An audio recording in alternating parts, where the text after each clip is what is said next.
১৯০৮ সালের ১লা মে মোকামাঘাট স্টেশন যখন রাইফেলের আওয়াজে কেঁপে উঠছে, তখন ১৯ বছরের এক যুবক হাসি মুখে নিজের রিভলভার নিজের কপালে ঠেকিয়েছিলেন। নাম তার প্রফুল্ল চাকি। কিন্তু এই অদম্য সাহসের শুরুটা কোথায়? আজকের পর্বে আমরা দেখব এক সাধারণ কিশোরের বিপ্লবী হয়ে ওঠার সেই রোমহর্ষক ইতিহাস। ১৮৮৮ সাল, বগুড়া জেলার বিহারী গ্রাম। এক মধ্যবিত্ত পরিবারে জন্ম প্রফুল্লর। ছোটবেলা থেকেই তিনি ছিলেন জেদি আর স্পষ্টবাদী। কিন্তু তার জেদ খেলনা বা সুখের জন্য ছিল না, ছিল অন্যায়ের বিরুদ্ধে। কিশোর প্রফুল্ল যখন দেখলেন তার দেশ পরাধীন, তখন থেকেই তার মনে এক অস্থিরতা দানা বাঁধতে শুরু করে। ১৯০৫ সাল, বাংলা ভাগের প্রতিবাদে সারা দেশ উত্তাল। প্রফুল্ল তখন রংপুরের জেলা স্কুলের ছাত্র। ব্রিটিশ সরকার আদেশ জারি করল, ছাত্ররা কোনো রাজনৈতিক মিছিলে যেতে পারবে না। কিন্তু প্রফুল্লের রক্তে তখন বিদ্রোহ। তিনি স্কুল থেকে ছাত্রদের বের করে মিছিলের নেতৃত্ব দিলেন। ফলাফল যা হওয়ার তাই হলো। স্কুল থেকে তাকে বহিষ্কার করা হলো। কিন্তু প্রফুল্লর কাছে এটি কোনো পরাজয় ছিল না, বরং বিপ্লবের ময়দানে প্রবেশের ছাড়পত্র ছিল। স্কুল ছাড়ার পর প্রফুল্ল বুঝতে পারলেন শুধু মিছিলে কাজ হবে না। তিনি পাড়ি জমালেন কলকাতায়। সেখানে তার পরিচয় হলো যুগান্তর দলের প্রতিষ্ঠাতা বারীন ঘোষের সঙ্গে। প্রফুল্লর অকুতোভয় মানসিকতা দেখে মুগ্ধ হলেন বিপ্লবীরা। দ্রুত তিনি হয়ে উঠলেন দলের অন্যতম ভরসা। লাঠি খেলা, কুস্তি আর অস্ত্র চালনায় তিনি এতটাই দক্ষ হয়ে ওঠেন যে বড় বড় অভিযানের জন্য তার নাম সবার আগে উঠে আসত। তৎকালীন কলকাতার চিফ প্রেসিডেন্সি ম্যাজিস্ট্রেট কিংসফোর্ড তখন বিপ্লবীদের উপর নির্মম অত্যাচার চালাচ্ছেন। সাধারণ মানুষকে চাবুক মারার আদেশ দিচ্ছেন। অনুশীলন সমিতি এবং যুগান্তর দল স্থির করল এই অত্যাচারী শাসককে শেষ করতে হবে। বারীন ঘোষ এই ভয়াবহ এবং ঝুঁকিপূর্ণ দায়িত্বের জন্য বেছে নিলেন দুইজনকে, একজন কিশোর ক্ষুদিরাম বসু আর অন্যজন আমাদের আজকের নায়ক প্রফুল্ল চাকি। দুই তরুণ হাতে তুলে নিলেন বোমা আর রিভলভার। যাত্রা শুরু হলো মুজাফফরপুরের দিকে। ১৯০৮ সালের এপ্রিল মাস, দুজন যুবক ছদ্মনাম নিয়ে মুজাফফরপুরে পা রাখলেন। একজনের নাম দীনেশ চন্দ্র রায়, অন্যজন হরেন সরকার।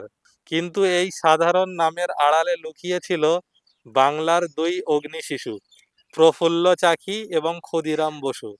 তাদের লক্ষ্য একজনই, কুখ্যাত ম্যাজিস্ট্রেট কিংসফোর্ড। মুজাফফরপুরে পৌঁছে তারা ধর্মশালায় আশ্রয় নিলেন। ৩০শে এপ্রিলের সেই কাল রাত। রাত তখন ৮:৩০। আকাশ ঘন মেঘে ঢাকা। মুজাফফরপুর ইউরোপিয়ান ক্লাবের গেটের সামনে অন্ধকারের মধ্যে ওত পেতে বসে আছেন প্রফুল্ল আর ক্ষুদিরাম। হাতে তাদের শক্তিশালী বোমা। কিছুক্ষণ পরেই কিংসফোর্ডের স্বদেশ একটি গাড়ি ক্লাব থেকে বেরিয়ে এলো। প্রফুল্ল চাকি ক্ষুদিরাম বসুকে বললেন, ক্ষুদিরাম, গাড়ি আসছে, তৈরি থাকো। গাড়িটি কাছে আসতেই দুই বীর ঝাঁপিয়ে পড়লেন। বিকট শব্দে ফেটে পড়ল বোমা। ধোঁয়ার চারপাশে অন্ধকার হয়ে গেল। তারা নিশ্চিত ছিলেন যে কিংসফোর্ড খতম। কিন্তু ভাগ্যের এক নিষ্ঠুর পরিহাসে সেই গাড়িতে কিংসফোর্ড ছিলেন না, ছিলেন মিসেস কেনেডি এবং তার কন্যা। ব্রিটিশ সাম্রাজ্যের ভিতে কাঁপন ধরিয়ে দিয়ে দুই বিপ্লবী তখন অন্ধকারের বুক চিরে দৌড়াচ্ছেন।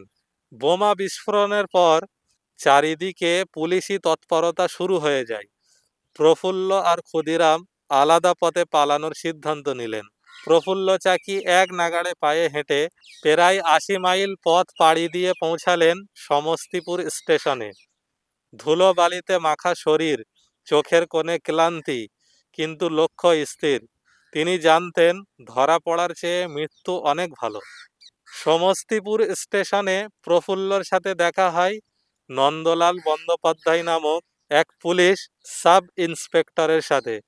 প্রফুল্ল চাকির বিভৎস চেহারা আর পকেটে থাকা রিভলভারের আকৃতি দেখে নন্দলালের সন্দেহ হলো। সে ব্রিটিশদের অনুগত থাকার আশায় প্রফুল্ল চাকিকে অনুসরণ করতে শুরু করলো। মোকামাঘাট স্টেশনের দিকে ট্রেন এগোচ্ছে। প্রফুল্ল চাকি জানেন না যে তার খুবই কাছেই যমদূত হয়ে বসে আছে বিশ্বাসঘাতক নন্দলাল। বিশ্বাসঘাতক নন্দলাল ইতিমধ্যেই পুলিশকে খবর পাঠিয়ে দিয়েছেন। চারিদিকে তখন নিঃশব্দে বেছানো হচ্ছে এক মরণ ফাঁদ। ট্রেনটি স্টেশনে এসে থামতেই প্রফুল্ল চাকি নামার চেষ্টা করলেন। ঠিক সেই মুহূর্তে পুলিশ তাকে ঘিরে ফেলে। নন্দলাল বন্দ্যোপাধ্যায় এগিয়ে এসে তাকে আটক করার চেষ্টা করে। প্রফুল্ল মুহূর্তের মধ্যে বুঝে যান যে সব শেষ, কিন্তু ব্রিটিশদের হাতে হাতকড়া পরা যার ধাতে নেই তিনি কি এত সহজে হার মানবেন? পুলিশের হাত থেকে এক ঝটকায় নিজেকে ছাড়িয়ে নিলেন। প্রফুল্ল প্ল্যাটফর্মে দৌড়াতে শুরু করেন। পেছনে বন্দুক উঁচিয়ে ধাওয়া করছে একদল পুলিশ। প্রফুল্ল তার পকেট থেকে রিভলভার বের করে পাল্টা গুলি চালাতে থাকেন। চারিদিকে তখন মানুষের হাহাকার আর পুলিশের বাঁশির শব্দ। প্রফুল্ল চাকি নিজেকে বললেন, ব্রিটিশদের সাধ্য নেই প্রফুল্ল চাকিকে জ্যান্ত স্পর্শ করার। দৌড়াতে দৌড়াতে প্ল্যাটফর্মের এক প্রান্তে যখন তিনি দেখলেন আর পালানোর পথ নেই, সামনে বন্দুক তাক করে দাঁড়িয়ে আছে এক ঝাঁক পুলিশ, তখন প্রফুল্ল চাকি এক মুহূর্তের জন্য থামলেন। ধরা দিলে অকথ্য নির্যাতন আর ফাঁসি নিশ্চিত, কিন্তু একজন বিপ্লবী কখনো পরাধীনতার গ্লানি নিয়ে মরতে চায় না। প্রফুল্ল স্থির হয়ে দাঁড়ালেন, আকাশের দিকে একবার তাকালেন। হয়তো শেষবারের মতো পড়েছিল মা আর দেশের মুখ। এরপর নিজের রিভলভারটি নিজের কপালে ঠেকালেন। নিজের গুলিতেই লুটিয়ে পড়লেন ভারতের এই বীর সন্তান। ব্রিটিশ পুলিশ স্তব্ধ হয়ে দাঁড়িয়ে দেখল। মাত্র ১৯ বছরের এক কিশোর পরাজয় স্বীকার করার চেয়ে মৃত্যুকে আলিঙ্গন করাটাকেই বেশি বীরত্ব মনে করল। প্রফুল্ল চাকির মৃত্যুর পরও ব্রিটিশদের আতঙ্ক কাটেনি। তার পরিচয় নিশ্চিত করার জন্য তার শরীর থেকে মাথা বিচ্ছিন্ন করে কলকাতায় পাঠানো হয়েছিল। এই নারকীয় বর্বরতা প্রমাণ করেছিল যে প্রফুল্ল চাকি কোনো সাধারণ যুবক ছিলেন না, তিনি ছিলেন ব্রিটিশ সাম্রাজ্যের ভয়ের আর এক নাম।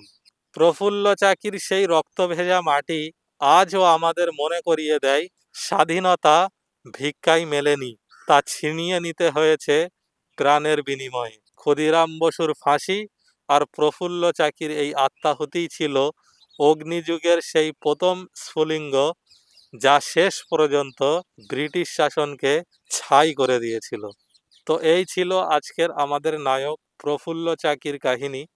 ভিডিওটি যদি ভালো লেগে থাকে বন্ধু বান্ধব সবাইকে শেয়ার করে দেবেন, লাইক শেয়ার সাবস্ক্রাইব করে দেবেন, একটি সুন্দর কমেন্ট করে জানাবেন ভিডিওটি কেমন হয়েছে। দেখা হচ্ছে আরও একটি দেশের স্বাধীনতা সংগ্রামীর ভিডিও নিয়ে।